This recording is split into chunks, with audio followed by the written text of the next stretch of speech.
विवेक बिंद्रा के एक सेमिनार के अंदर 8 साल का छोटा सा गुजराती बच्चा, उसकी वीडियो क्लिप वायरल हो गई थी। वो कहता है मैंने LIC की पॉलिसी बेच के मैंने 50,000 रुपया कमाया, मैंने 1 लाख रुपया कमाया।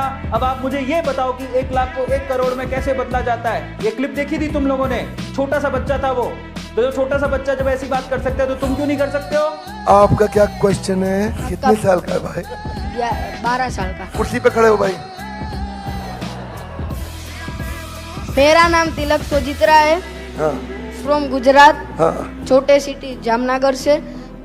मेरे को पहले से ही बिजनेसमैन बनना है। तो मेरे पापा है ना, वो LIC के एजेंट है। तो मैंने सोचा कि तिलक मेहता कर सकता है तो तिलक सोजित्रा कैसे नहीं कर सकता। तो मैंने प्रीमियम इकट्ठा करना चालू कर दिया। 4 पॉलिसी बेच ली और 2 लाख प्रीमियम कर लिया। हाँ, और उसमें से 1 लाख रुपए जितना 50,000 रुपये जितना मैंने अर्न किया। तो मैं ये क्वेश्चन है कि अभी वो 2 लाख को मैं 2 करोड़ कैसे करूँ? अच्छा, जोरदार। Thank you. पापा साथ में आया, अकेला आया? अकेला। ये तो आपको पता ही है कि पूरी ही दुनिया में 195 यानी कि 195 टोटल कंट्रीज हैं। पर अगर मैं आपसे सवाल पूछूं कि इन 195 कंट्रीज में से कौन सी कंट्री यंगेस्ट है, तो आप लोग क्या जवाब देंगे? By the way, youngest country से मेरा मतलब यंगेस्ट पॉपुलेशन से बिल्कुल नहीं है, बल्कि ऐसी कंट्री जो भी रिसेंटली ही बनी है। इसका जवाब आपको देना है।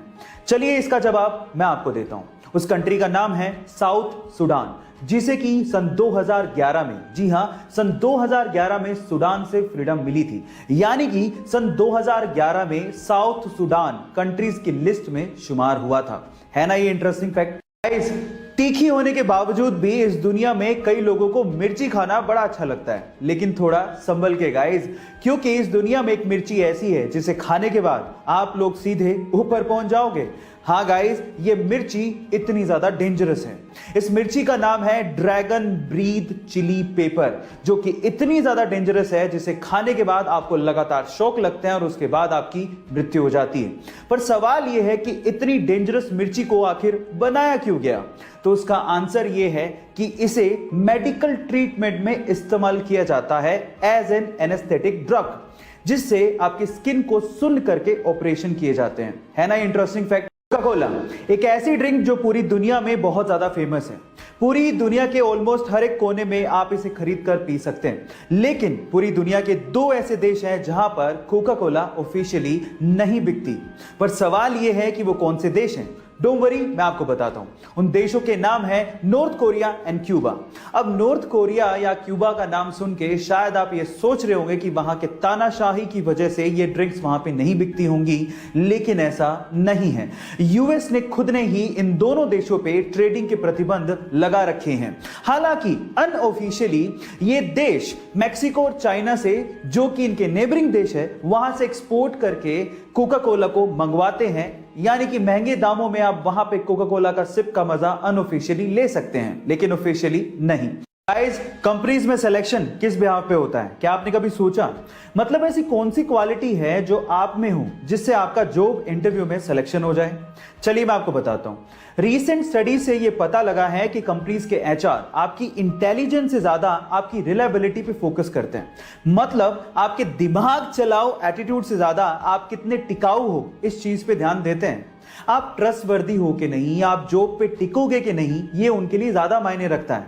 गाइस, आप लोगों ने स्कैम 1992 का ये डायलॉग तो सुना होगा, the most expensive thing in the world is trust and cheap people can't afford it. So guys, अपने इंटरव्यूअर को ये यकीन दिलाइए कि आप रिलायबल हैं।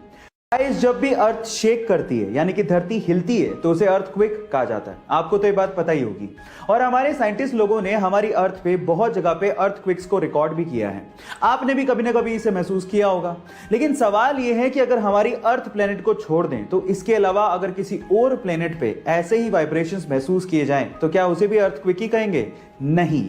आपकी जानकारी के लिए मैं आपको बता दूं कि नासा ने पहली बार, इतिहास में पहली बार 6 अप्रैल 2019 को ऐसे ही वाइब्रेशंस मार्स के सरफेस पे रिकॉर्ड किए थे, जिसे मार्स क्विक का नाम दिया गया था। है ना अमेजिंग फैक्ट। आप लोगों ने हेवेल्स कंपनी का नाम तो जरूर सुना होगा। मे बी आप में से बहुत सारे लोग हेवेल्स कंपनी के इलेक्ट्रिकल अप्लायंसेस यूज भी करते होंगे, लेकिन मजेदार बात यह है कि बहुत सारे इंडियंस सिर्फ हेवेल्स कंपनी के नाम की वजह से इसे एक फॉरेन कंपनी मानते हैं, जबकि ऐसा है नहीं। ये एक प्योरली इंडियन कंपनी है, जिसका नाम इसके पहले ओनर हवेली राम गुप्ता के नाम पे रखा गया है, जिन्होंने इस कंपनी को उस समय मात्र 10 लाख रुपए में बेच दिया था। और आज ये कंपनी एक पब्लिक लिस्टेड कंपनी है, जिसकी इवैल्यूएशन 5000 करोड़ रुपए की है, जिसमें लगभग 6000 लोग 50 अलग अलग देशों में काम करते हैं। है ना ये इंटरेस्टिंग फैक्ट। गाइस, ऐसे ही इंटरेस्टिंग फैक्ट्स के लिए यूट्यूब पे हमारे चैनल को सब्सक्राइब कर लीजिए। अगर आप इंस्टाग्राम पे देख रहे हैं तो मुझे फॉलो करना मत भूलिएगा। मिलते हैं अगली वीडियो में।